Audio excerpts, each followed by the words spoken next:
Second essay, Guilt, Bad Conscience, and the like. Part 1. 1. The breeding of an animal that can promise. Is not this just the very paradox of a task which nature has set itself in regard to man? Is not this the very problem of man? The fact that this problem has been to a great extent solved must appear all the more phenomenal to one who can estimate at its full value that force of forgetfulness which works in opposition to it. Forgetfulness is no mere vis inertiae, as the superficial believes. Rather, it is a power responsible for the fact that what we have lived, experienced, taken into ourselves, no more enters into consciousness during the process of digestion, and might be called psychic absorption, than all the whole manifold process by which our physical nutrition, the so-called incorporation, is carried on. The temporary shutting of the doors and windows of consciousness, the relief from the clamant alarums and excursions with which our subconscious world of servant organs works in mutual cooperation and antagonism, a little quietude, a little tabula rasa of the consciousness, so as to make room again for the new, and above all for the more noble functions and functionaries, room for government, foresight, predetermination, for our organism is on an oligarchic model. This is the utility, as I have said, of the active forgetfulness, which is a very sentinel and nurse of psychic order, repose, etiquette. And this shows at once why it is that there can exist no happiness, no gladness, no hope, no pride, no real present, without forgetfulness. The man in whom this preventative apparatus is damaged and discarded is to be compared to a dyspeptic, and it is something more than a comparison. He can get rid of nothing but this very animal who finds it necessary to be forgetful, in whom in fact forgetfulness represents a force and a form of robust health, has reared for himself an opposition power, a memory, with whose help forgetfulness is in certain instances kept in check, in the cases namely where promises have to be made, so that it is by no means a mere passive inability to get rid of a once indented impression, not merely the indigestion occasioned by a once pledged word, which one cannot dispose of, but an active refusal to get rid of it, a continuing and a wish to continue what had once been willed, an actual memory of the will, so that between the original I will, I shall do, and the actual discharge of the will, its act, we can easily interpose a world of new strange phenomena, circumstances, veritable volitions, without snapping of this long chain of the will. But what is the underlying hypothesis of all this? How thoroughly, in order to be able to regulate the future in this way, must man have first learned to distinguish between necessitated and accidental phenomena, to think causally, to see the distant as present and to anticipate it, to fix with certainty what is the end and what is the means to that end, above all to reckon, to have power to calculate. How thoroughly must man have first become calculable, disciplined, necessitated even for himself and his own conception of himself, that, like a man entering a promise, he could guarantee himself as a future. 2. This is simply the long history of the origin of responsibility. That task of breeding an animal which can make promises includes, as we have already grasped, as its condition and preliminary, the more immediate task of first making man to a certain extent necessitated, uniform, like among his like, regular and consequently calculable. The immense work of what I have called morality of custom, compare Dawn of Day, Aphorisms 9, 14, and 16. The actual work of man on himself during the longest period of the human race, his whole prehistoric work, find its meaning, its great justification, in spite of all its innate hardness, despotism, stupidity, and idiocy, in this fact: man, with the help of the morality of customs and of social strait waistcoats, was made genuinely calculable. If, however, we place ourselves at the end of this colossal process, at the point where the tree finally matures its fruits, when society and its morality of custom finally bring to light that to which it was only the means, then do we find as the ripest fruit on its tree the sovereign individual, that resembles only himself, that has got loose from the morality of custom, the autonomous super-moral individual, for autonomous and moral are mutually exclusive terms.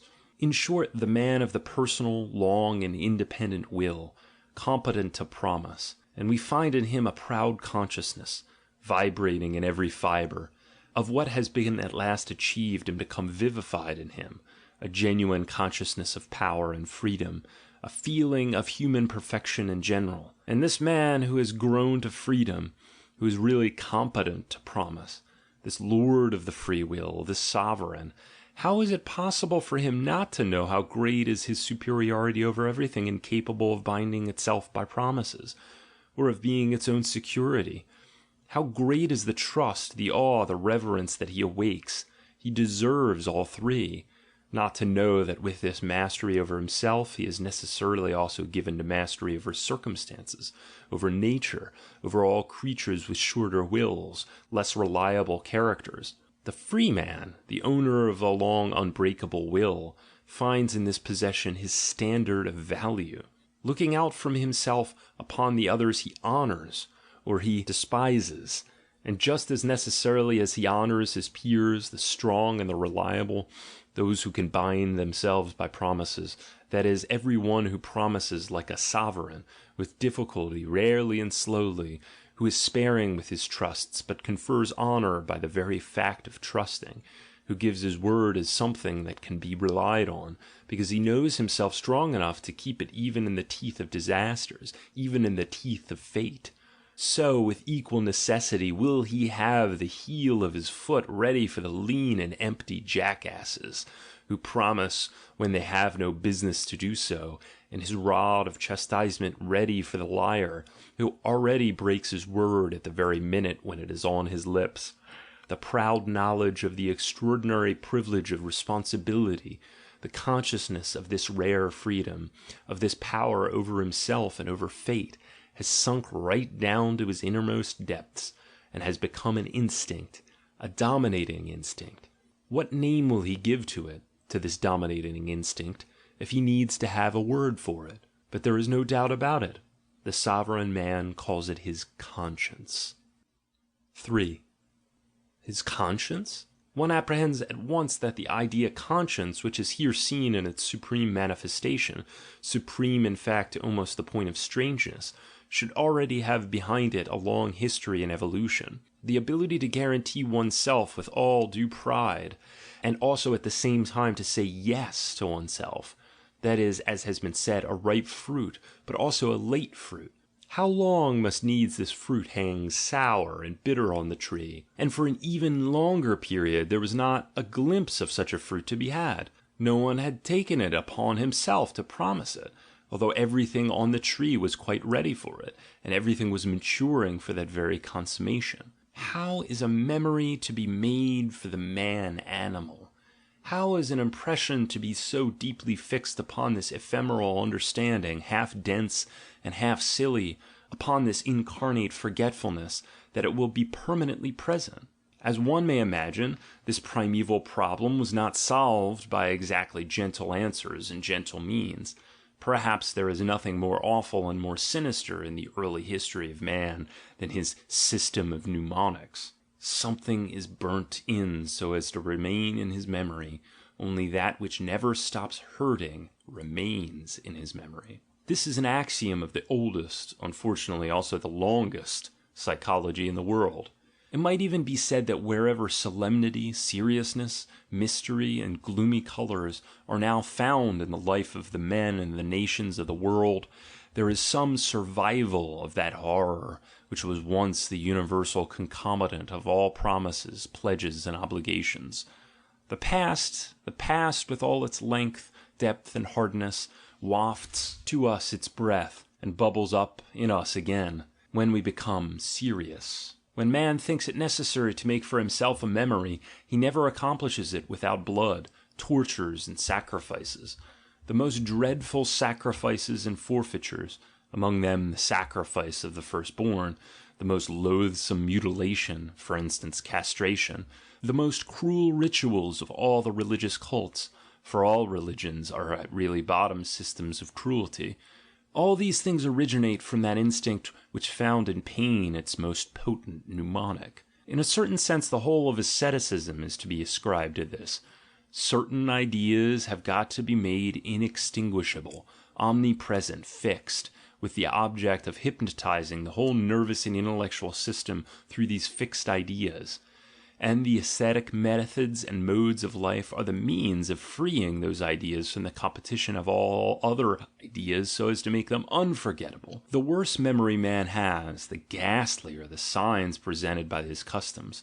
The severity of the penal laws affords in particular a gauge of the extent of man's difficulty in conquering forgetfulness, and in keeping with a few primal postulates of social intercourse ever present to the minds of those who are the slaves of every momentary emotion and every momentary desire. We Germans do certainly not regard ourselves as a especially cruel and hard-hearted nation, still less as an especially casual and happy-go-lucky one. But one has only to look at our old penal ordinances in order to realize what a lot of trouble it takes in the world to evolve a nation of thinkers. I mean, the European nation, which exhibits at this very day the maximum of reliability, seriousness, bad taste, and positiveness, which has on the strength of these qualities a right to train every kind of European Mandarin. These Germans employed terrible means to make for themselves a memory, to enable them to master the rooted plebeian instincts and the brutal crudity of those instincts. Think of the old German punishments, for instance, stoning. As far back as the legend, the millstone falls on the head of the guilty man. Breaking on the wheel, the most original invention and specialty of the German genius in the sphere of punishment. Dart throwing, tearing or trampling by horses, quartering, boiling the criminal in oil or wine, still prevalent in the 14th and 15th centuries. The highly popular flaying, slicing into strips, cutting the flesh out of the breast. Think also of the evildoer being besmeared with honey and then exposed to the flies in a blazing sun. It was by the help of such images and precedents that man eventually kept it in his memory 5 or 6 "I will nots," with regard to which he had already given his promise, so as to be able to enjoy the advantages of society. And verily with the help of this kind of memory man eventually attained reason. Alas! Reason, seriousness, mastery over the emotions, all these gloomy, dismal things which are called reflection, all these privileges and pageantries of humanity, how dear is the price that they have exacted, how much blood and cruelty is the foundation of all good things. 4. But how is it that the other melancholy object, the consciousness of sin, the whole bad conscience, came into the world? And it is here that we turn back to our genealogists of morals. For the second time I say, or have I not said it yet, that they are worth nothing. Just their own 5 spans long limited modern experience, no knowledge of the past and no wish to know it, still less a historic instinct, a power of second sight, which is what is really required in this case. And despite this, to go in for the history of morals. It stands to reason that this must needs produce results which are removed from the truth by something more than a respectful distance. Have these current genealogists of morals ever allowed themselves to have even the vaguest notion, for instance, that the cardinal moral idea of ought originates from the very material idea of owe? Or that punishment, developed as a retaliation absolutely independently of any preliminary hypothesis of the freedom or determination of the will? And this to such an extent that a high degree of civilization was always first necessary for the animal man to begin to make those much more primitive distinctions of intentional, negligent, accidental, responsible, and their contraries, and apply them in the assessing of punishment.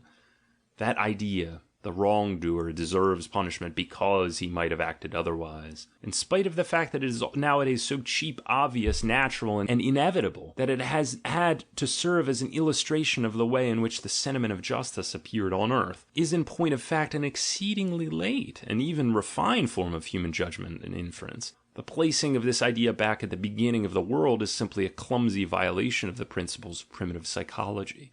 Throughout the longest period of human history, punishment was never based on the responsibility of the evildoer for his action, and was consequently not based on the hypothesis that only the guilty should be punished. On the contrary, punishment was inflicted in those days for the same reason that parents punish their children even nowadays, out of anger at an injury that they have suffered, an anger which vents itself mechanically on the author of the injury. But this anger is kept in bounds and modified through the idea that every injury has somewhere or other its equivalent price, and can really be paid off, even though it be by means of pain to the author. Whence it is that this ancient, deep-rooted, and now perhaps ineradicable idea has drawn its strength, this idea of an equivalency between injury and pain. I have already revealed its origin in the contractual relationship between creditor and ower, that is as old as the existence of legal rights at all, and in its turn points back to the primary forms of purchase, sale, barter, and trade. 5. The realization of these contractual relations excites, of course, as would be already expected from our previous observations, a great deal of suspicion and opposition towards the primitive society which made or sanctioned them. In this society, promises will be made. In this society, the object is to provide the promiser with a memory. In this society, so we may suspect, there would be full scope for hardness, cruelty, and pain. The ower, in order to induce credit in his promise of repayment, in order to give a guarantee of the earnestness and sanctity of his promise, in order to drill into his conscience the duty, the solemn duty of repayment, will, by virtue of a contract with his creditor to meet the contingency of his not paying, pledge something that he still possesses, something that he still has in his power, for instance, his life or his wife, or his freedom or his body, or under certain religious conditions, even his salvation, his soul's welfare, even his peace in the grave. So in Egypt, where the corpse of the ower found even in the grave no rest from the creditor. Of course, from the Egyptian standpoint, this peace was a matter of particular importance. But especially has the creditor the power of inflicting on the body of the ower all kinds of pain and torture. The power, for instance, of cutting off from it an amount that appeared proportionate to the greatness of the debt. This point of view resulted in the universal prevalence at an early date of precise schemes of valuation, frequently horrible in the minuteness and meticulosity of their application, legally sanctioned schemes of valuation for individual limbs and parts of the body. I consider it as already a progress, as a proof of a freer, less petty, and more Roman conception of law, when the Roman Code of the 12 Tables decreed that it was immaterial how much or how little the creditors in such a contingency cut off. Si plus minusve secerunt ne fraude esto. Let us make the logic of the whole of this equalization process clear. It is strange enough. The equivalence consists in this. Instead of an advantage directly compensatory of his injury, that is, instead of an equalization in money, lands, or some kind of chattel, the creditor is granted by way of repayment and compensation a certain sensation of satisfaction. The satisfaction of being able to vent without any trouble his power on one who is powerless. The delight de faire le mal pour le plaisir de la faire. The joy in sheer violence. And this joy will be relished in proportion to the lowness and humbleness of the creditor in the social scale, and is quite apt to have the effect of the most delicious dainty, and even seem the foretaste of a higher social position. Thanks to the punishment of the ower, the creditor participates in the rights of the masters. At last he too, for once in a way, attains the edifying consciousness of being able to despise and ill-treat a creature as an inferior, or at any rate of seeing him being despised and ill-treated, in case the actual power of punishment, the administration of punishment, has already become transferred to the authorities. The compensation consequently consists in a claim on cruelty, and a right to draw thereon. 6. It is then in this sphere of the law of contract that we find the cradle of the whole moral world, of the ideas of guilt, conscience, duty, the sacredness of duty. Their commencement, like the commencement of all great things in the world, is thoroughly and continuously saturated with blood. And should we not add that this world has never really lost a certain savour of blood and torture? Not even in old Kant, the categorical imperative, reeks of cruelty. It was in this sphere likewise that there first became formed that sinister and perhaps now indissoluble association of the ideas of guilt and suffering. To put the question yet again, why can suffering be a compensation for owing? Because the infliction of suffering produces the highest degree of happiness, because the injured party will get in exchange for his loss including his vexation at his loss, an extraordinary counter-pleasure, the infliction of suffering, a real feast, something that, as I have said, was all the more appreciated the greater the paradox created by the rank and social status of the creditor. These observations are purely conjectural, for, apart from the painful nature of the task, it is hard to plumb such profound depths. The clumsy introduction of the idea of revenge as a connecting link simply hides and obscures the view, instead of rendering it clearer. Revenge itself simply leads back again to the identical problem: how can the infliction of suffering be a satisfaction? In my opinion, it is repugnant to the delicacy, and still more to the hypocrisy of tame domestic animals, that is, modern men, that is, ourselves, to realize with all their energy the extent to which cruelty constituted the great joy and delight of ancient man, was an ingredient which seasoned nearly all his pleasures, and conversely the extent of the naivete and innocence with which he manifested his need for cruelty, when he actually made as a matter of principle disinterested malice, or, to use Spinoza's expression, the sympathia malevolens, into a normal characteristic of man, as consequently something to which the conscience says a hearty yes. The more profound observer has perhaps already had sufficient opportunity for noticing this most ancient and radical joy and delight of mankind. In Beyond Good and Evil, aphorism 188, and even earlier, in The Dawn of Day, aphorisms 18, 77, 113, I've cautiously indicated the continually growing spiritualization and deification of cruelty, which pervades the whole history of the higher civilization, and in the larger sense even constitutes it. At any rate, the time is not so long past when it was impossible to conceive of royal weddings and national festivals on a grand scale, without executions, tortures, or perhaps an auto-da-fe, or similarly to conceive of an aristocratic household without a creature to serve a butt for the cruel and malicious baiting of the inmates. The reader will perhaps remember Don Quixote at the court of the Duchess. We read nowadays the whole of Don Quixote with a bitter taste in our mouth, almost with a sensation of torture, a fact which would appear very strange and very incomprehensible to the author and his contemporaries. They read it with the best conscience in the world, as the gayest of books. They almost died with laughing at it. The sight of suffering does one good. The infliction of suffering does one more good. That is a hard maxim, but none the less a fundamental maxim, old, powerful, and human all too human. One, moreover, to which perhaps even the apes as well would subscribe. For it is said that in inventing bizarre cruelties they are giving abundant proof to their future humanity, to which, as it were, they are playing the prelude. Without cruelty, no feast. So teaches the oldest and longest history of man, and in punishment too there is so much of the festive. 7.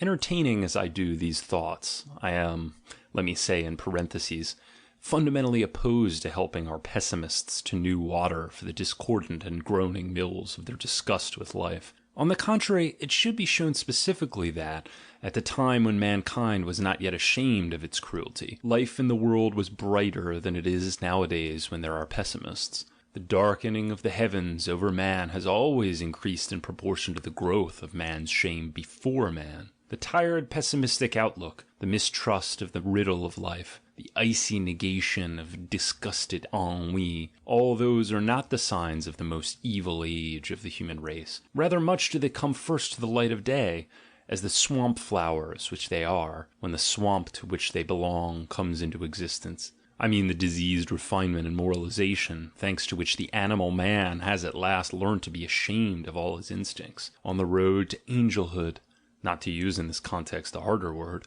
man has developed that dyspeptic stomach and coated tongue, which have made not only the joy and innocence of the animal repulsive to him, but also life itself, so that sometimes he stands with stopped nostrils before his own self, and, like Pope Innocent III, makes a blacklist of his own horrors.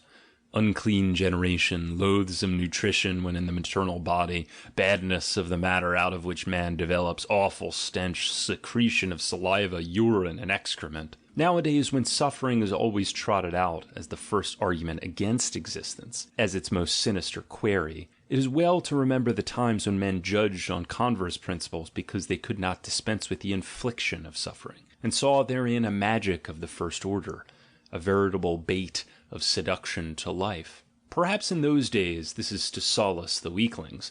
Pain did not hurt so much as it does nowadays. Any physician who has treated Negroes, granted that these are taken as representative of the prehistoric man, suffering from severe internal inflammations which would bring a European, even though he had the soundest constitution, almost to despair, would be in a position to come to this conclusion. Pain has not the same effect with Negroes. The curve of human sensibilities to pain seems indeed to sink in an extraordinary and almost sudden fashion, as soon as one has passed the upper 10,000 or 10 millions of over-civilized humanity. And I personally have no doubt that by comparison with one painful night passed by one single hysterical chit of a cultured woman, the suffering of all the animals taken together who have been put to the question of the knife, so as to give scientific answers, are simply negligible.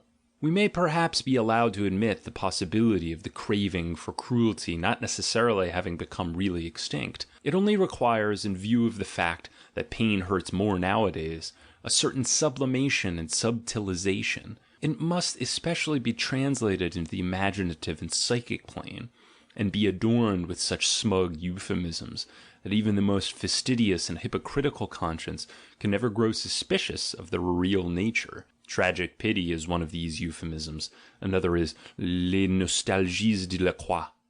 What really raises one's indignation against suffering is not suffering intrinsically, but the senselessness of suffering. Such a senselessness, however, existed neither in Christianity, which interpreted suffering into a whole mysterious salvation apparatus, nor in the beliefs of the naive ancient man, who only knew how to find a meaning in suffering from the standpoint of the spectator, or the inflictor of the suffering. In order to get the secret undiscovered and unwitnessed suffering out of the world, it was almost compulsory to invent gods and a hierarchy of intermediate beings. In short, something which wanders even among secret places, sees even in the dark, and makes a point of never missing an interesting and painful spectacle. It was with the help of such inventions that life got to learn the tour de force, which has become part of its stock in trade, the tour de force of self-justification, of the justification of evil. Nowadays this would perhaps require other auxiliary devices. For instance, life is a riddle, life is a problem of knowledge. Every evil is justified in the sight of which a god finds edification. So rang the logic of primitive sentiment. And indeed, was it only of a primitive? The gods conceived as friends of spectacles of cruelty. Oh, how far does this primeval conception extend even nowadays into our European civilization? One would perhaps like in this context to consult Luther and Calvin. It is at any rate certain that even the Greeks knew no more piquant seasoning for their happiness of their gods than the joys of cruelty. What, do you think, was the mood with which Homer makes his gods look down upon the fates of men? What final meaning have at bottom the Trojan War and similar tragic horrors? It is impossible to entertain any doubt on the point. They were intended as festival games for the gods, and, in so far as the poet is of a more godlike breed than other man, as festival games also for the poets. It was in just this spirit and no other that at a later date the moral philosophers of Greece conceived the eyes of God as still looking down on the moral struggle, the heroism and the self-torture of the virtuous. The Heracles of duty was on a stage, and was conscious of the fact. Virtue without witnesses was something quite unthinkable for this nation of actors. Must not that philosophical invention, so audacious and so fatal, which was then absolutely new to Europe, the invention of free will, of the absolute spontaneity of man in good and evil, simply have been made for the specific purpose of justifying the idea that the interest of the gods in humanity and human virtue was inexhaustible? There would never, on the stage of this free will world, be a dearth of really new, really novel and exciting situations, plots, catastrophes. A world thought out on completely deterministic lines would be easily guessed by the gods, and would consequently soon bore them. Sufficient reason for these friends of the gods, the philosophers, not to ascribe to their gods such a deterministic world.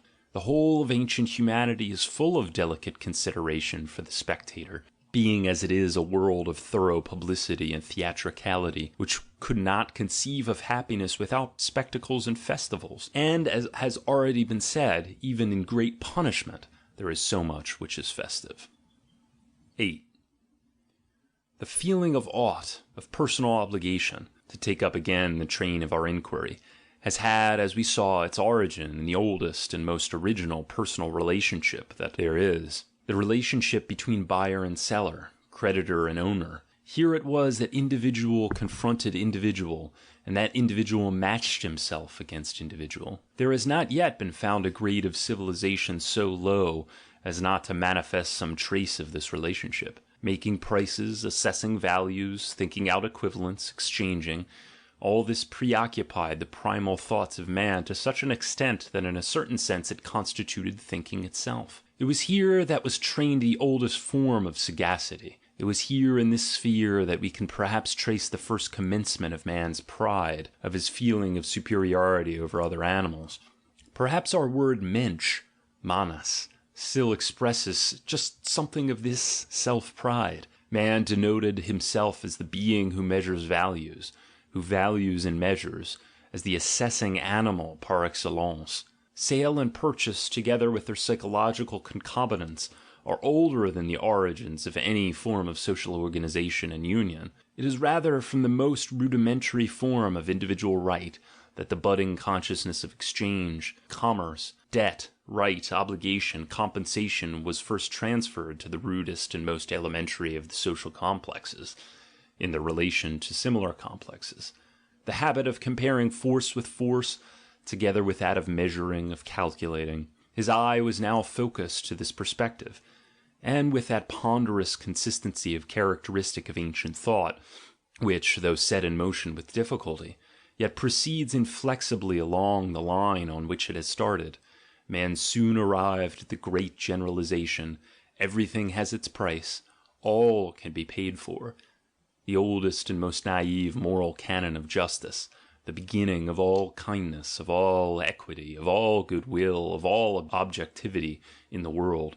Justice in this initial phase is the goodwill among people of about equal power to come to terms with each other, to come to an understanding again by means of a settlement, and with regard to the less powerful, to compel them to agree among themselves to a settlement. 9. Measured always by the standard of antiquity, this antiquity, moreover, is present or again possible at all periods, the community stands to its members in that important and radical relationship of creditors to his owners. Man lives in a community. Man enjoys the advantages of community. And what advantages? We occasionally underestimate them nowadays. Man lives protected, spared in peace and trust, secure from certain injuries and enmities, to which the man outside the community, the peaceless man, is exposed. A German understands the original meaning of elend, secure because he has entered into pledges and obligations to the community in respect of these very injuries and enmities. What happens when this is not the case? The community, the defrauded creditor, will get itself paid, as well as it can, one can reckon on that. In this case the question of the direct damage done by the offender is quite subsidiary. Quite apart from this, the criminal is above all a breaker of word and covenant to the whole, and regards all the advantages and amenities of the communal life in which up to that time he had participated. The criminal is an ower who not only fails to repay the advances and advantages that have been given to him, but even sets out to attack his creditor. Consequently, he is in the future not only, as is fair, deprived of all these advantages and amenities, he is in addition reminded of the importance of those advantages. The wrath of the injured creditor, of the community, puts him back into the wild and outlawed status from which he has previously protected. The community repudiates him, and now every kind of enmity can vent itself on him.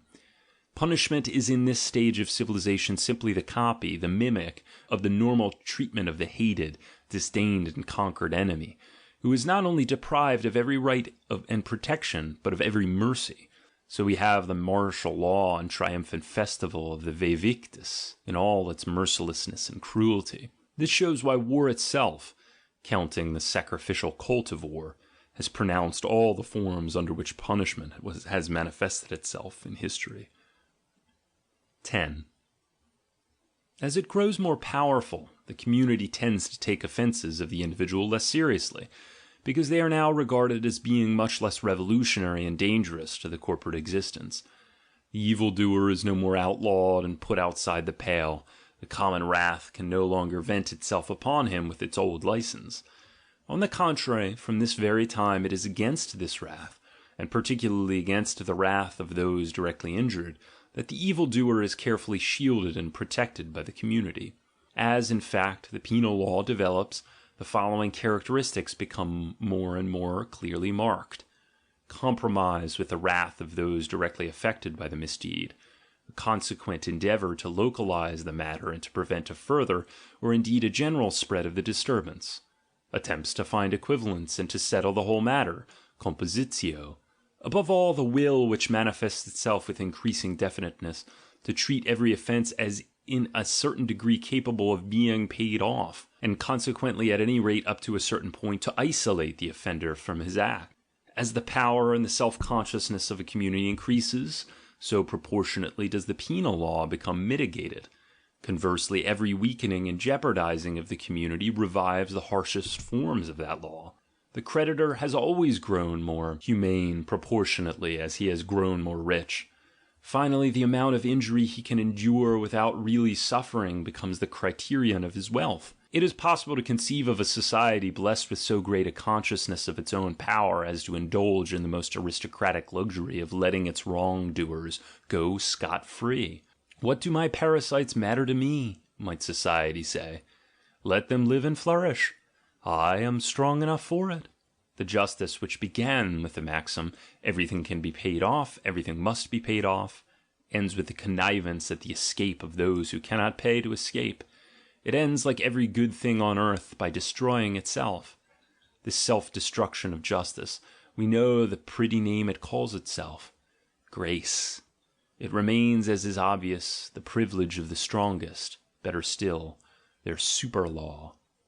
11. A deprecatory word here against the attempts that have lately been made to find the origin of justice on quite another basis, namely on that of resentment. Let me whisper a word in the ear of the psychologists if they would fain study revenge itself at close quarters. This plant blooms its prettiest at present among anarchists and anti-Semites, a hidden flower, as it has ever been, like a violet, though, forsooth, with another perfume. And as like must necessarily emanate from like, it will not be a matter for surprise that it is just in such circles that we see the birth of endeavours. It is their old birthplace. Compare above, first essay, paragraph 14, to sanctify revenge under the name of justice, as though justice were at bottom merely a development of the consciousness of injury, and thus with the rehabilitation of revenge to reinstate generally and collectively all the reactive emotions. I object to this last point least of all. It even seems meritorious when regarded from the standpoint of the whole problem of biology, from which standpoint the value of these emotions has up to the present been underestimated. And that to which I alone call attention is the circumstance that it is the spirit of revenge itself from which develops this new nuance of scientific equity, for the benefit of hate, envy, mistrust, jealousy, suspicion, rancor, revenge.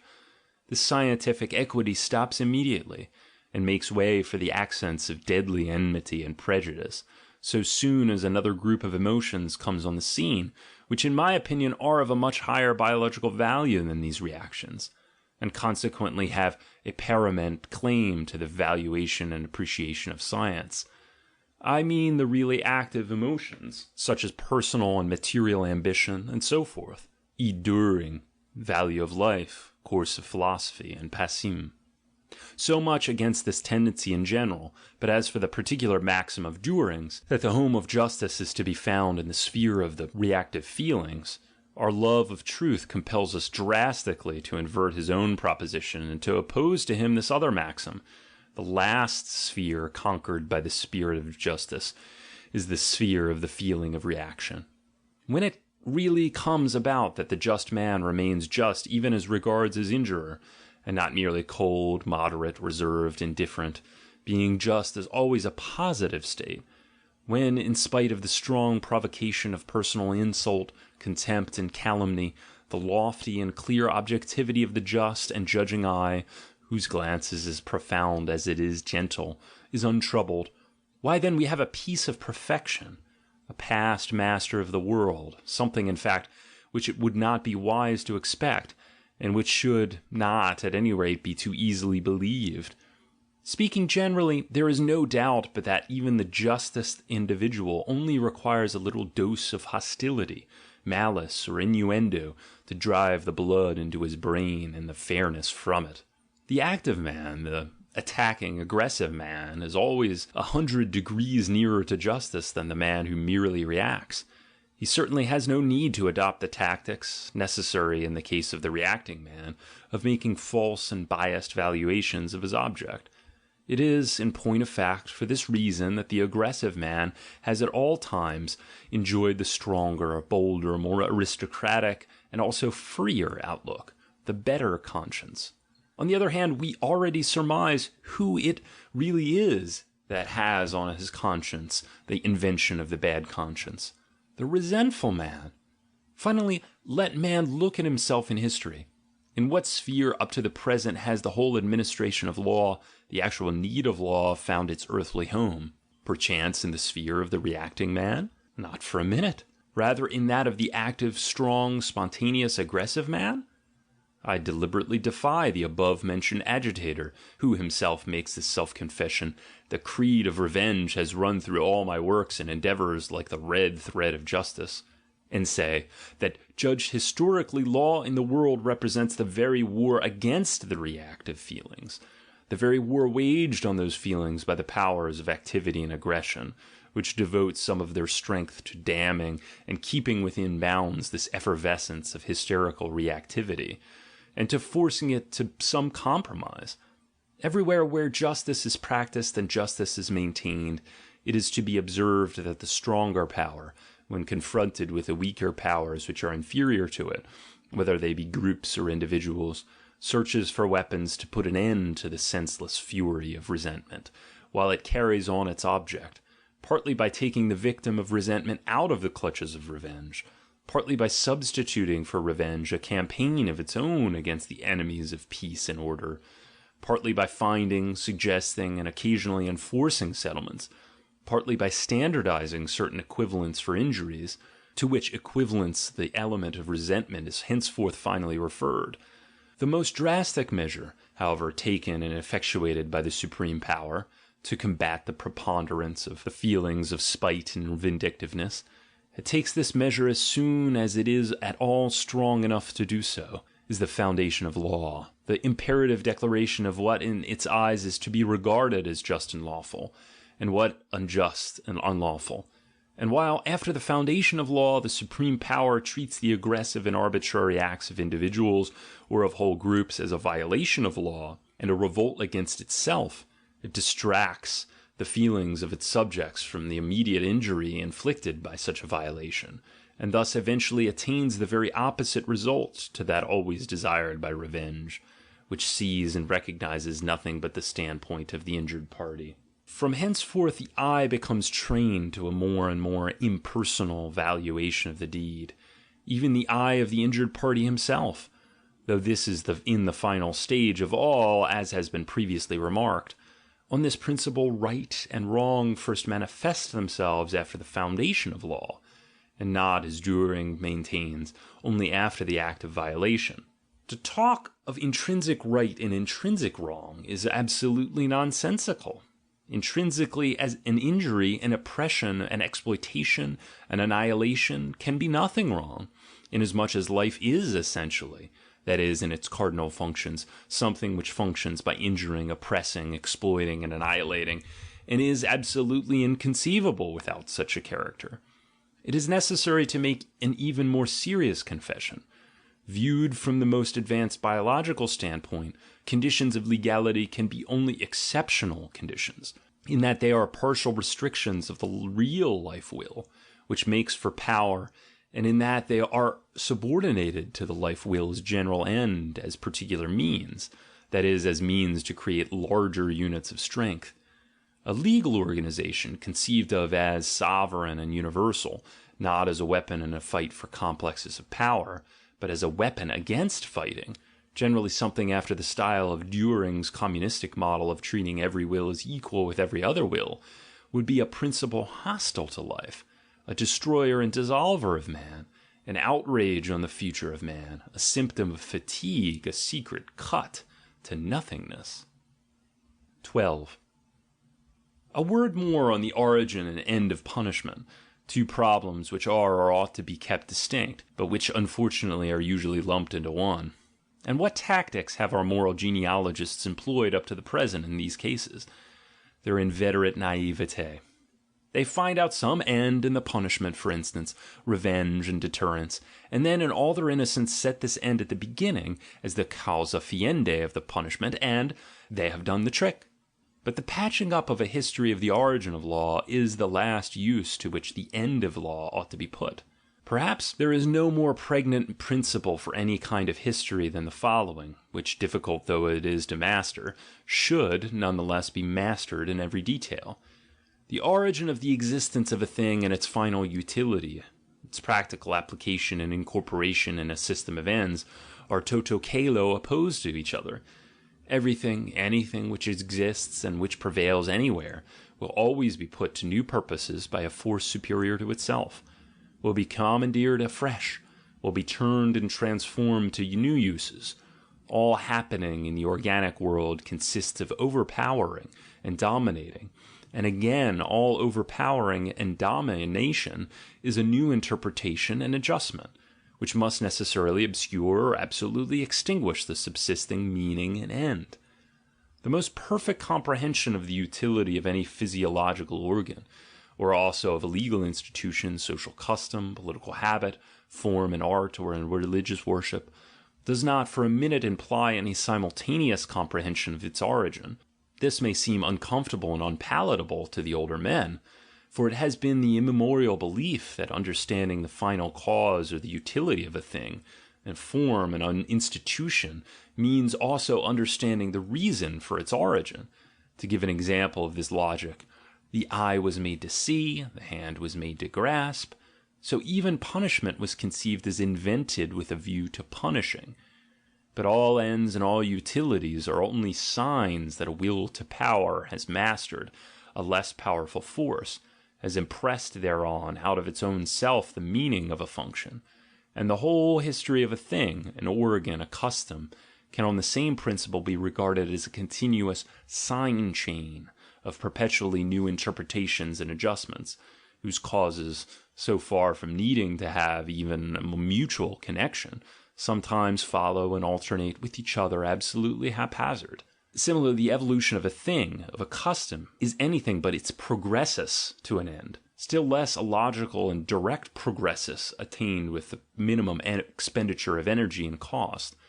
It is rather the succession of processes of subjugation, more or less profound, more or less mutually independent, which operate on the thing itself. It is further the resistance which in each case invariably displayed this subjugation, the protean wriggles by way of defense and reaction, and further the results of successful counter-efforts. The form is fluid, but the meaning is even more so. Even inside every individual organism, the case is the same. With every genuine growth of the whole, the function of individual organs becomes shifted.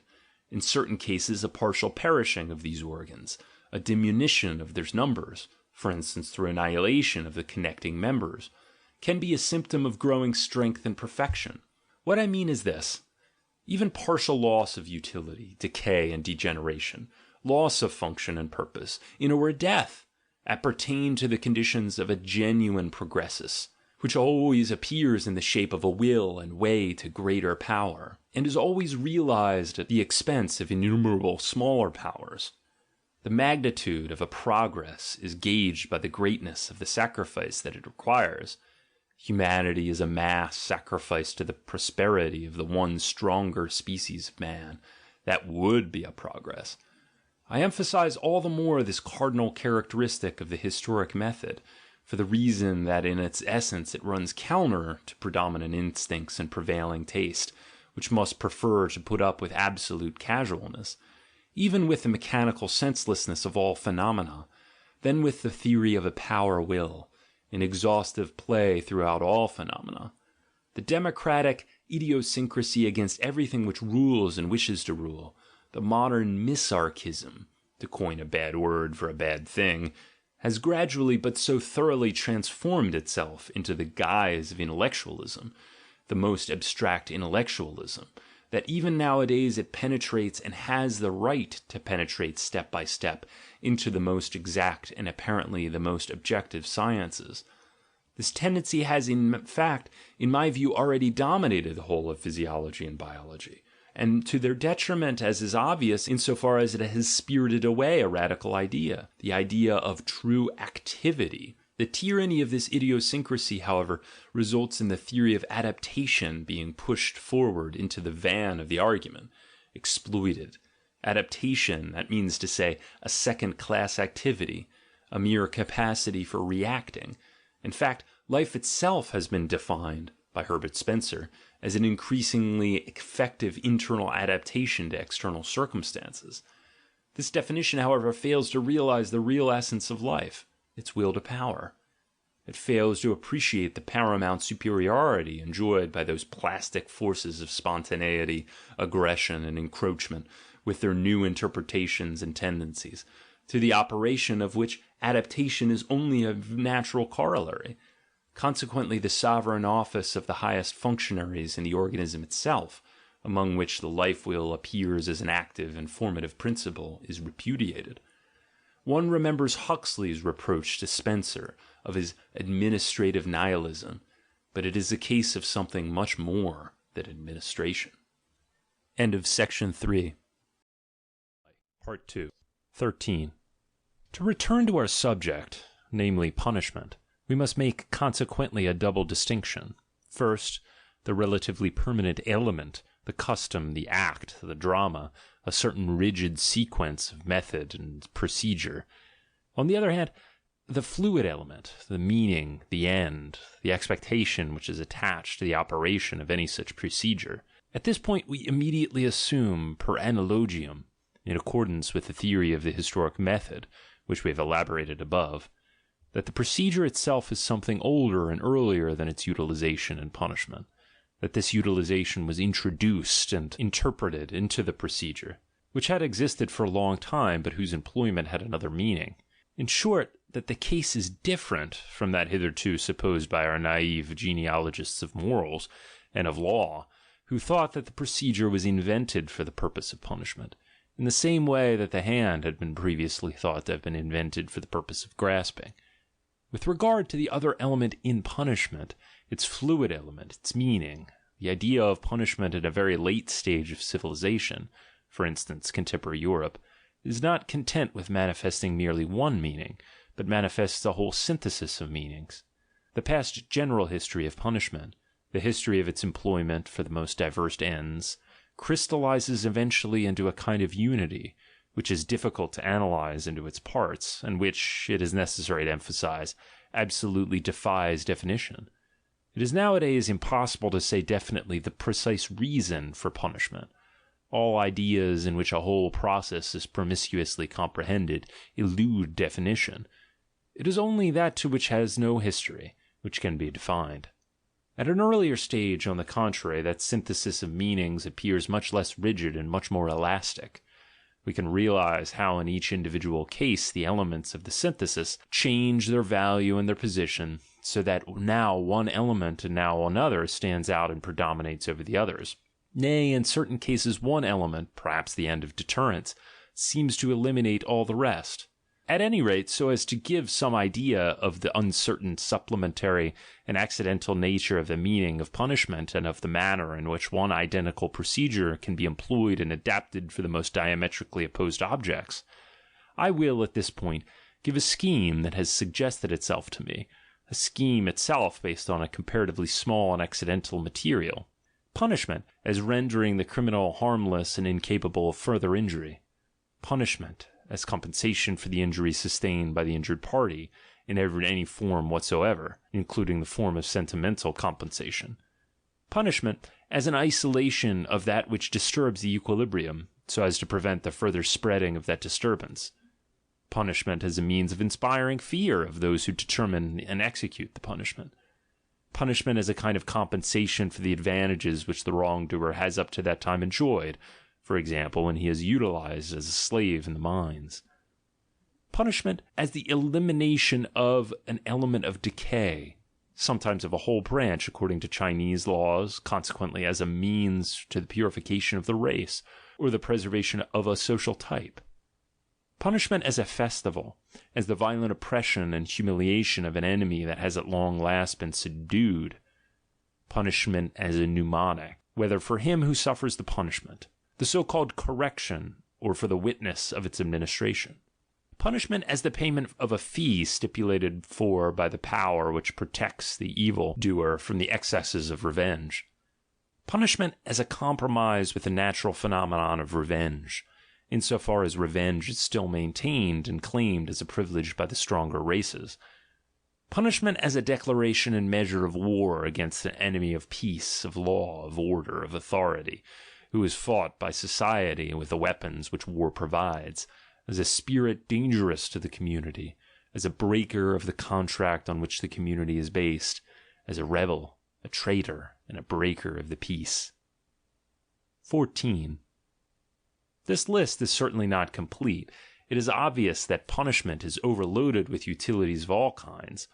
This makes it all the more permissible to eliminate one supposed utility, which passes, at any rate in the popular mind, for the most essential utility, and which is just what even now provides the strongest support for that faith in punishment which is nowadays for many reasons tottering.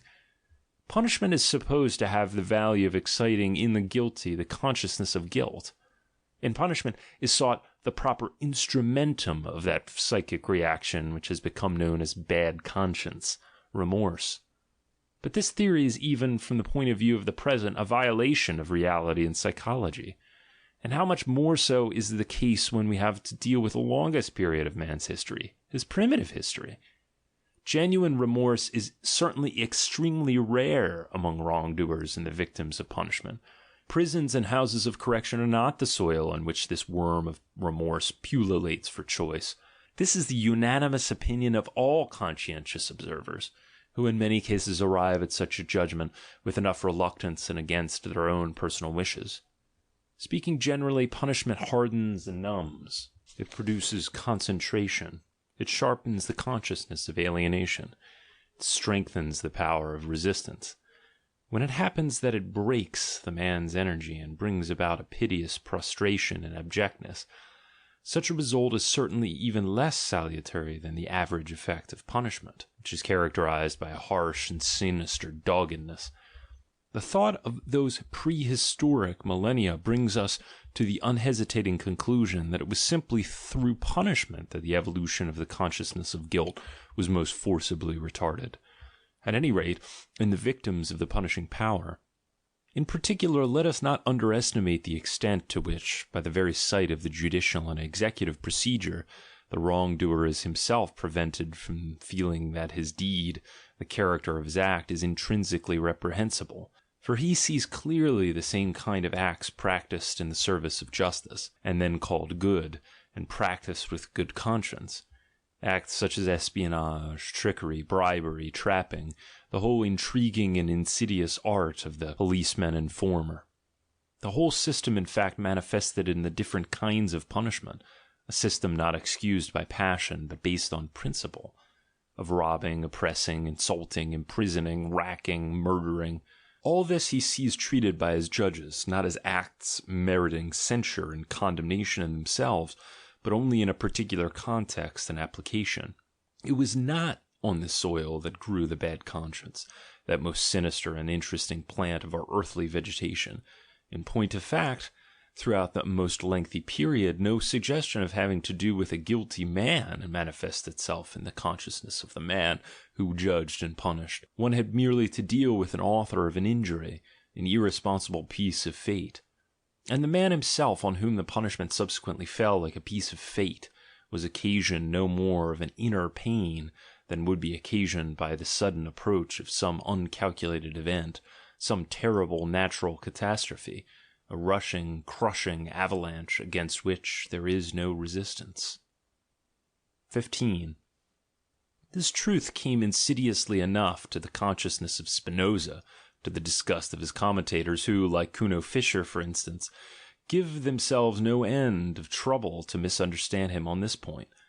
When one afternoon, as he sat raking up who knows what memory, he indulged in the question of what was really left for him personally of the celebrated morsus conscientiae, Spinoza, who had relegated good and evil to the sphere of human imagination, and indignantly defended the honour of his free God against those blasphemers who affirmed that God did everything sub ratione boni, but this was tantamount to subordinating God to fate, and would really be the greatest of all absurdities. For Spinoza the world had returned again to that innocence in which it lay before the discovery of the bad conscience. What, then, had happened to the morsus conscientiae? The antithesis of gaudium, said he at last to himself. A sadness accompanied by the recollection of a past event which had turned out contrary to all expectation. Ethics, Book 3, Proposition 18, Scholium 1, 2.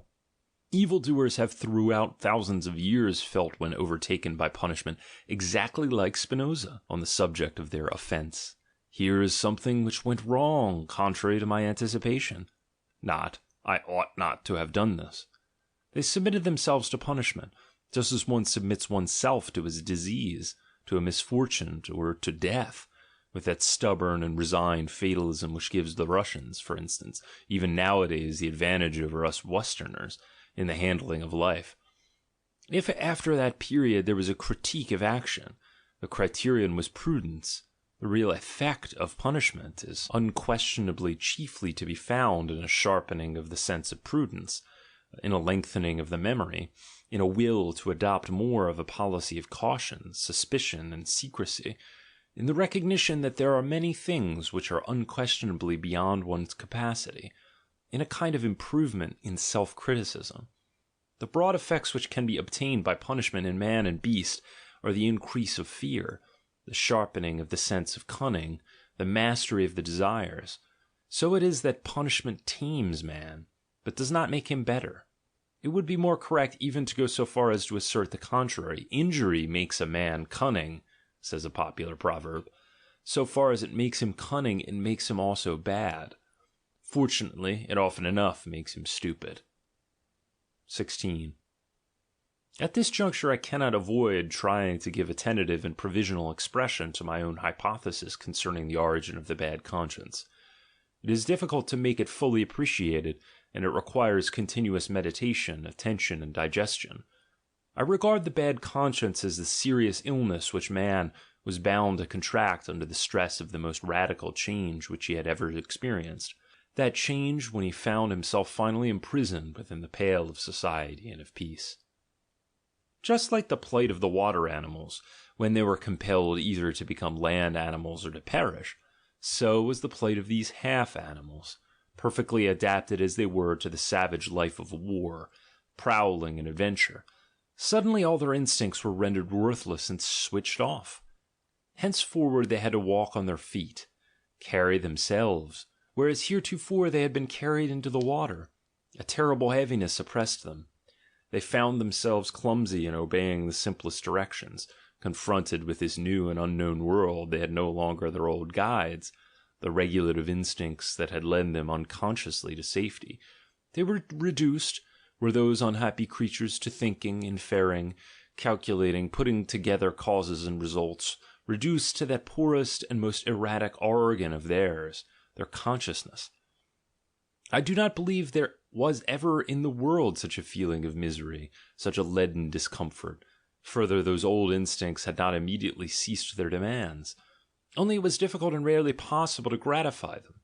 Speaking broadly, They were compelled to satisfy themselves by new and, as it were, hole and corner methods. All instincts which do not find a vent without turn inwards. This is what I mean by the growing internalization of man. Consequently, we have the first growth in man of what subsequently was called his soul.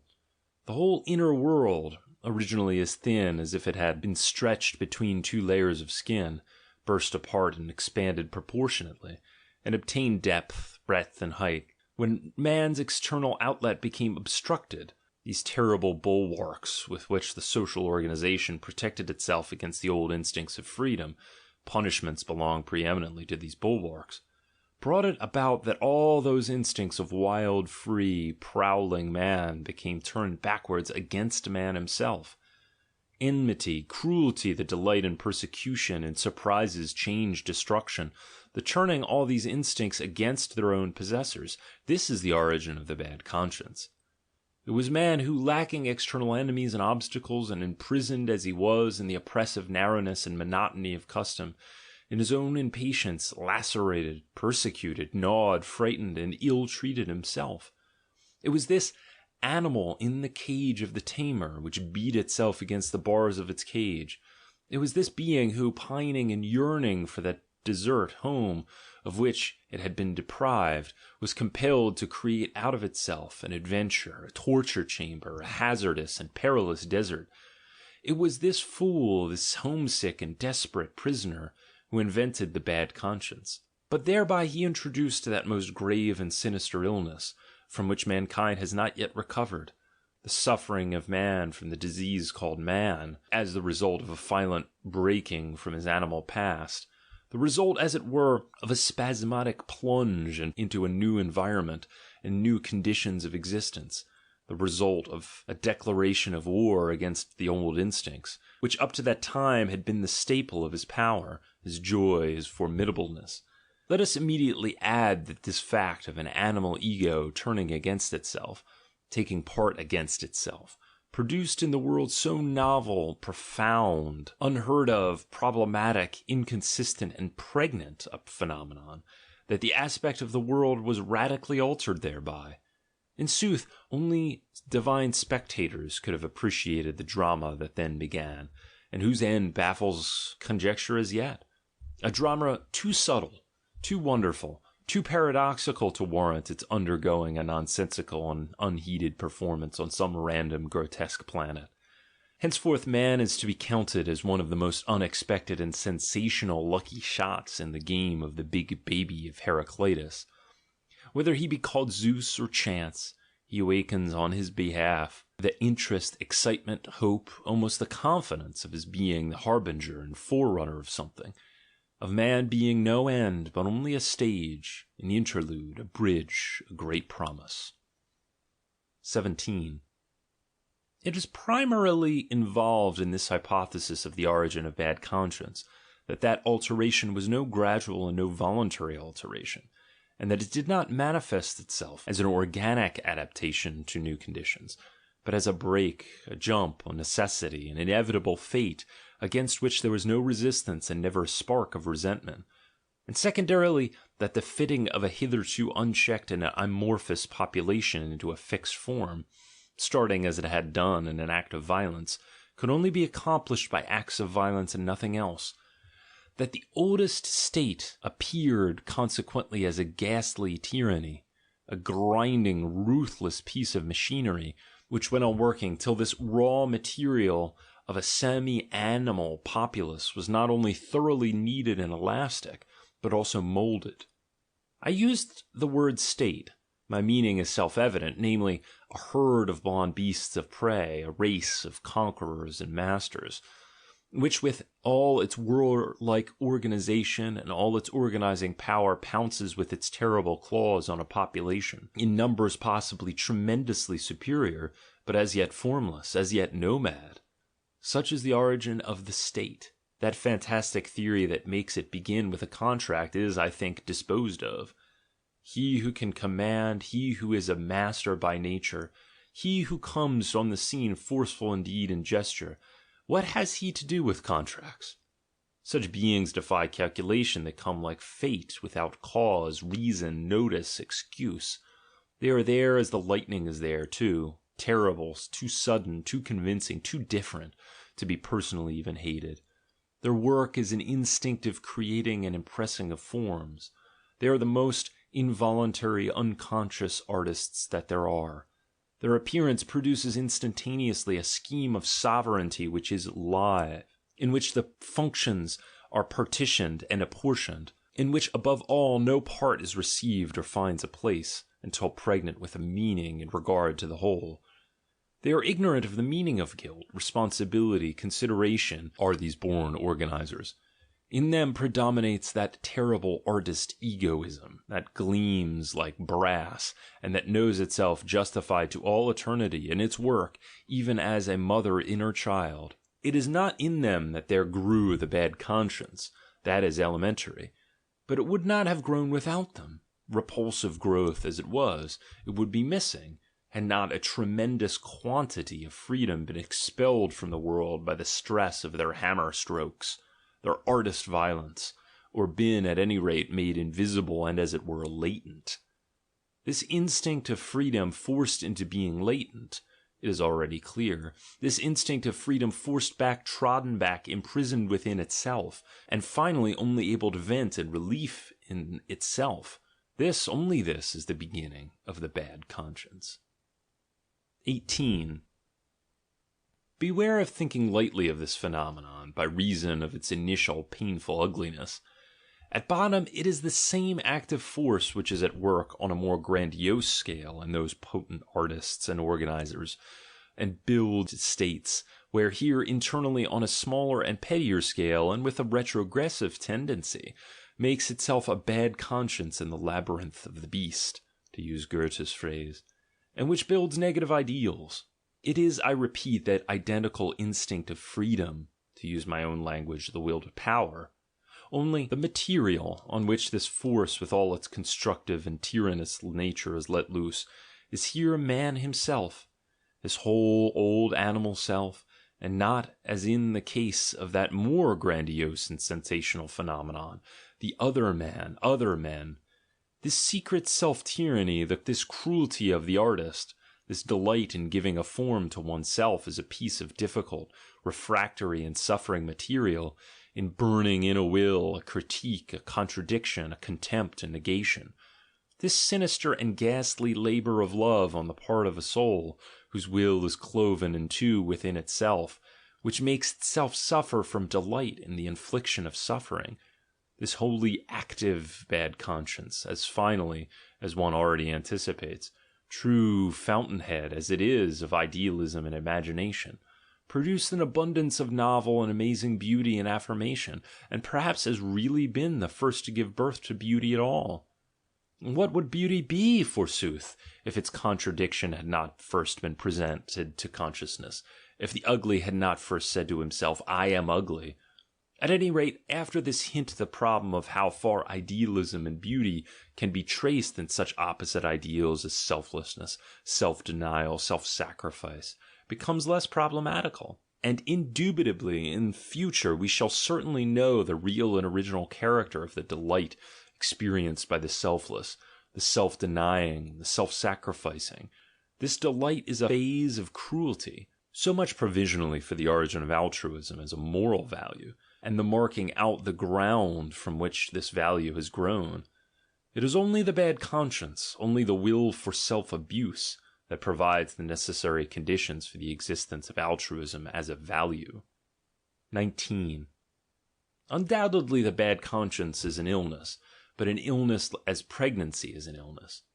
If we search out the conditions under which this illness reaches its most terrible and sublime zenith, we shall see what really first brought about its entry into the world. But to do this we must take a long breath, and we must first of all go back once again to an earlier point of view.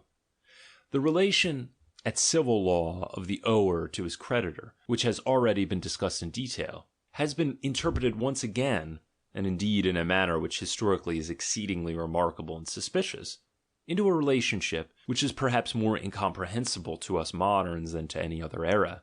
That is, into the relationship of the existing generation of its ancestors. Within the original tribal association, we are talking of primitive times, each living generation recognizes a legal obligation towards the earlier generation, and particularly towards the earliest, which founded the family.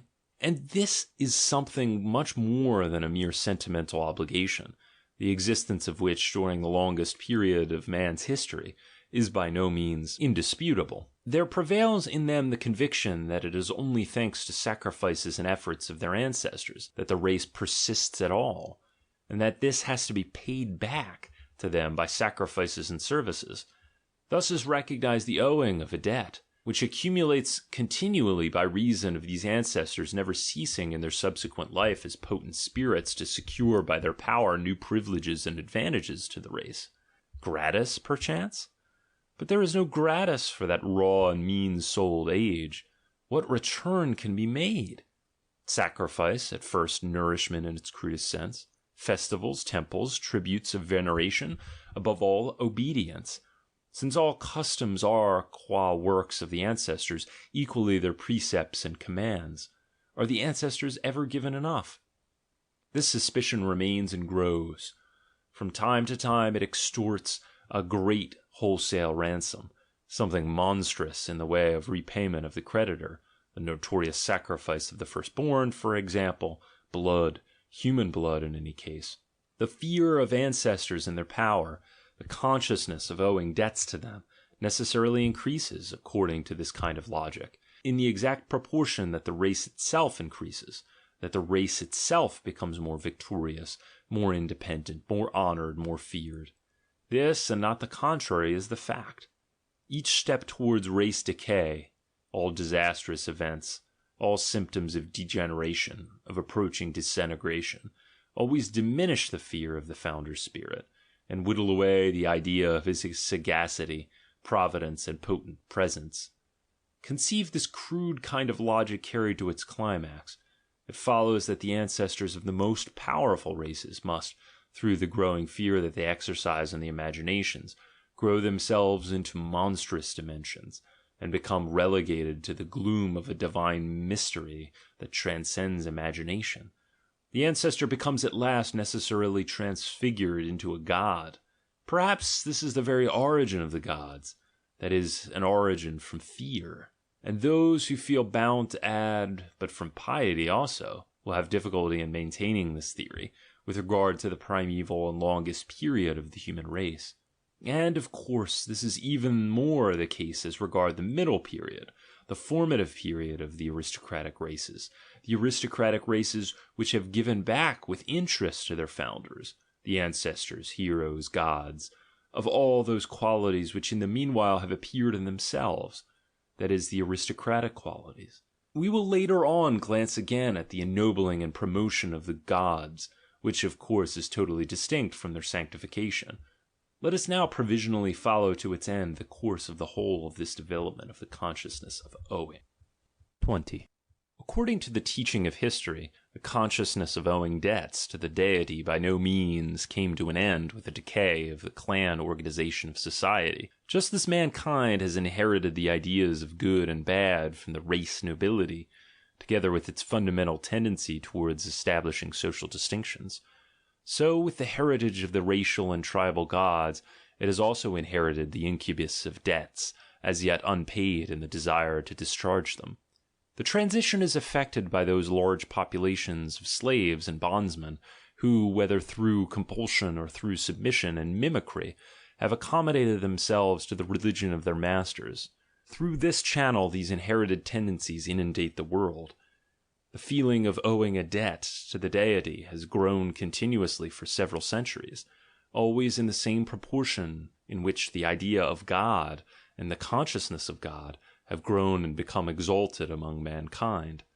The whole history of ethnic fights, victories, reconciliations, amalgamations, everything in fact which precedes the eventual classing of all social elements in each great race synthesis, are mirrored in the hodgepodge genealogy of their gods, in the legends of their fights, victories, and reconciliations. Progress towards universal empires invariably means progress towards universal deities.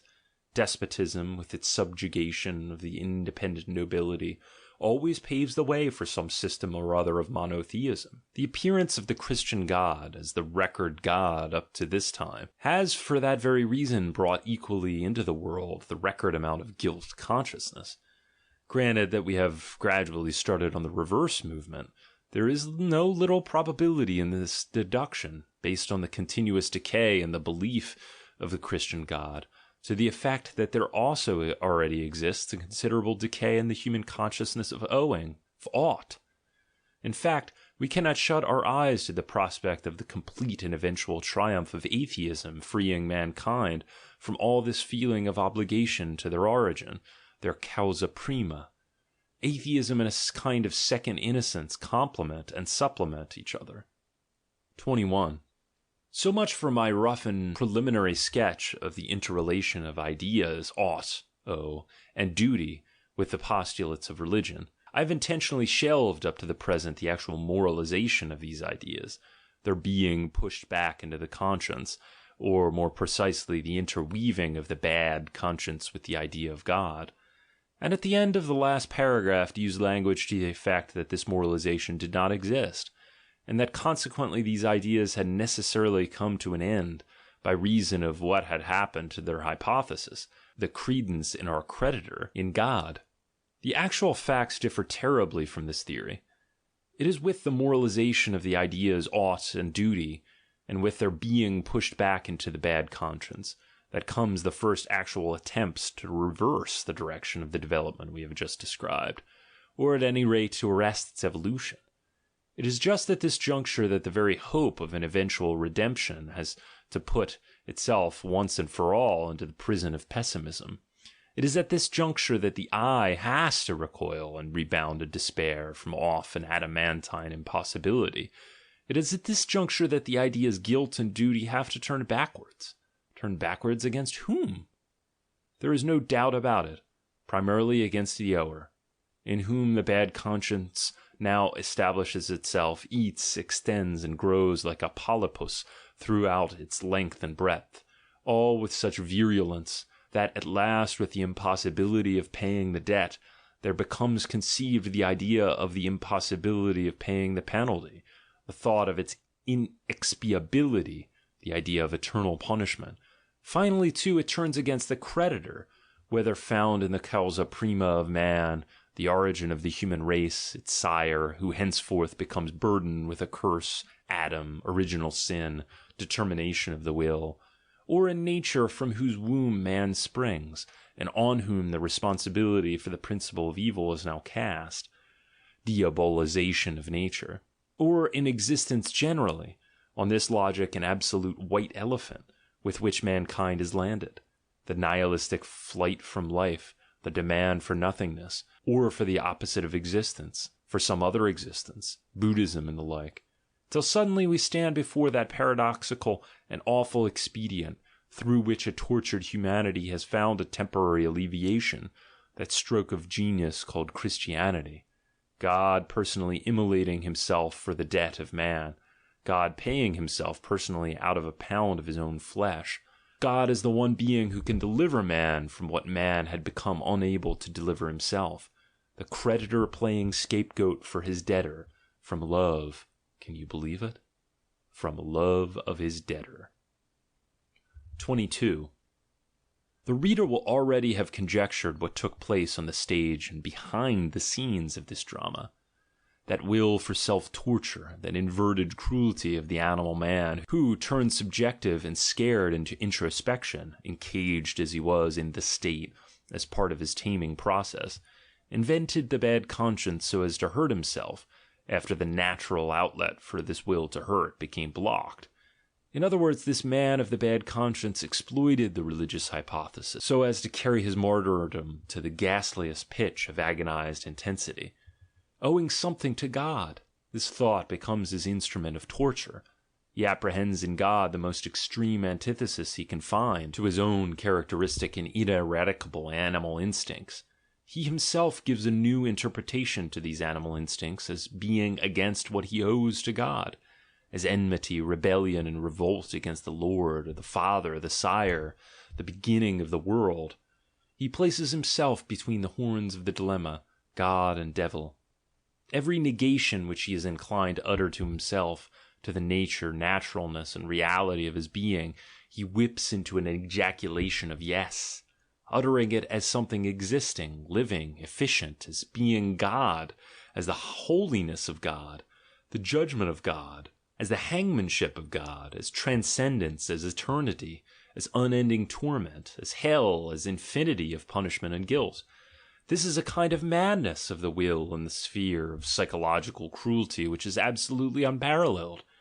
Man's will to find himself guilty and blameworthy to the point of inexpiability, his will to think of himself as punished, without the punishment ever being able to balance the guilt, his will to infect and to poison the fundamental basis of the universe with the problem of punishment and guilt, in order to cut off once and for all any escape out of his labyrinth of fixed ideas, his will for rearing an ideal, that of the holy God, face to face, with which he can have tangible proof of his own unworthiness. Alas for this mad, melancholy beast man! What fantasies invade it, what paroxysms of perversity, hysterical senselessness, and mental bestiality break out immediately, at the very slightest check on its being the beast of action. All this is excessively interesting, but at the same time tainted with a black, gloomy, enervating melancholy, so that a forcible veto must be invoked against looking too long into these abysses. Here is disease, indubitably, the most ghastly diseases that has as yet played havoc among men, and he who can still hear, but man turns now deaf ears to such sounds, how in this night of torment and nonsense there has rung out the cry of love, the cry of the most passionate ecstasy, of redemption in love, he turns away gripped as by an invincible horror. In man there is so much that is ghastly. Too long has the world been a madhouse. 23. Let this suffice once for all concerning the origin of the holy God. The fact that in itself the conception of gods is not bound to lead necessarily to this degradation of the imagination, a temporary representation of whose vagaries we felt bound to give. The fact that there exists nobler methods of utilizing the inventions of gods than in the self-crucifixion and self-degradation of man, in which the last 2,000 years of Europe have been past masters. These facts can fortunately be still perceived from every glance that we cast at the Grecian gods, these mirrors of noble and grandiose men, in which the animal in man felt itself defiled, and did not devour itself in subjective frenzy. These Greeks long utilized their gods as simple buffers against the bad conscience, so that they could continue to enjoy their freedom of soul. This, of course, is diametrically opposed to Christianity's theory of its God. They went very far on this principle, did these splendid and lion-hearted children. And there is no lesser authority than that of the Homeric Zeus for making them realize occasionally that they are taking life too casually. "Wonderful," he says on one occasion, it had to do with the case of Aegisthus, a very bad case indeed.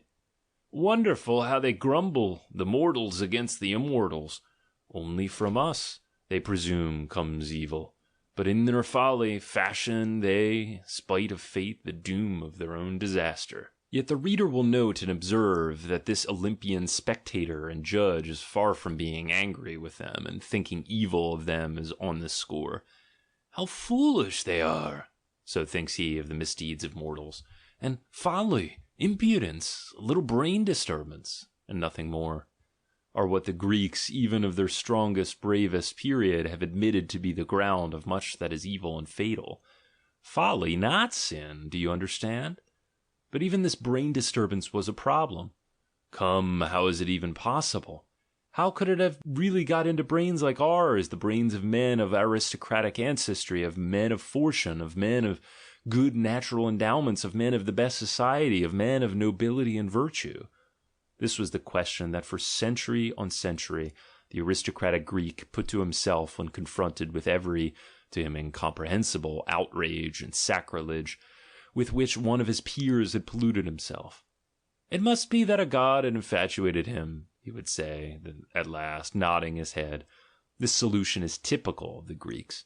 Accordingly, the gods in those times subserved the functions of justifying man to a certain extent, even in evil. In those days they took upon themselves not the punishment, but, what is more noble, the guilt. 24. I conclude with 3 queries, as you will see. Is an ideal actually set up here, or is one pulled down? I am perhaps asked. But have ye sufficiently asked yourselves how dear a payment has the setting up of every ideal in the world exacted? To achieve that consummation, how much truth must always be traduced and misunderstood? How many lies must be sanctified? How much conscience has got to be disturbed? How many pounds of God have got to be sacrificed every time? To enable a sanctuary to be set up, a sanctuary has got to be destroyed. That is a law. Show me an instance of where it has not been fulfilled. We modern men, we inherit the immemorial tradition of vivisecting the conscience and practicing cruelty to our animal selves. That is the sphere of our most protracted training, perhaps of our artistic prowess, at any rate of our dilettantism and our perverted taste.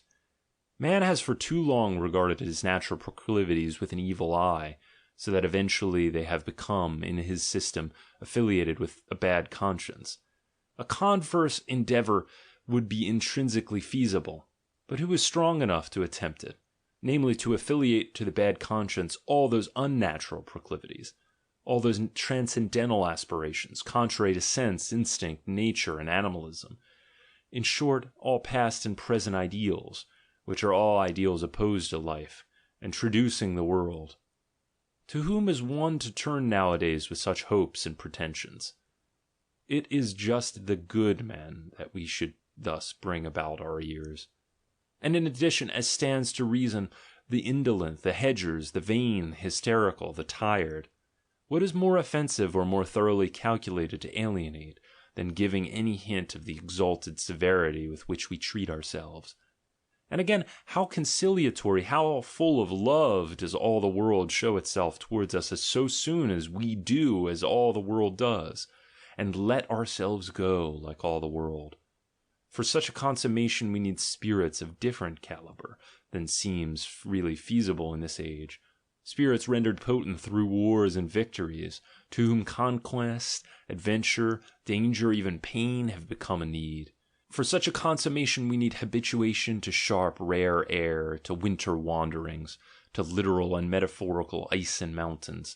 We even need a kind of sublime malice, a supreme and most self-conscious insolence of knowledge, which is the appanage of great health. We need, to summarize the awful truth, just this great health. Is this even feasible today?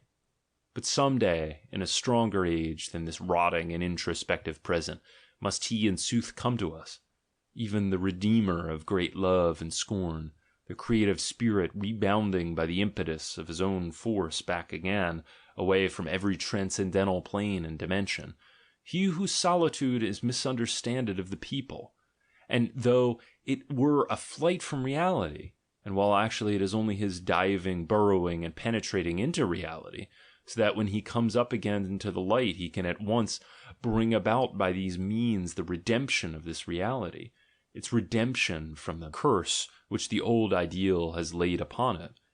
This man of the future, who in this wise will redeem us from the old ideal, as he will from that ideal's necessary corollary of great nausea, will to nothingness, and nihilism, this tocsin of noon and of the great verdict, which renders the will again free, who gives back to the world its goal and to man his hope, this antichrist and an anti-nihilist, this conqueror of God and of nothingness, he must one day come. 25. But what am I talking of? Enough, enough. At this juncture I have only one proper course, silence.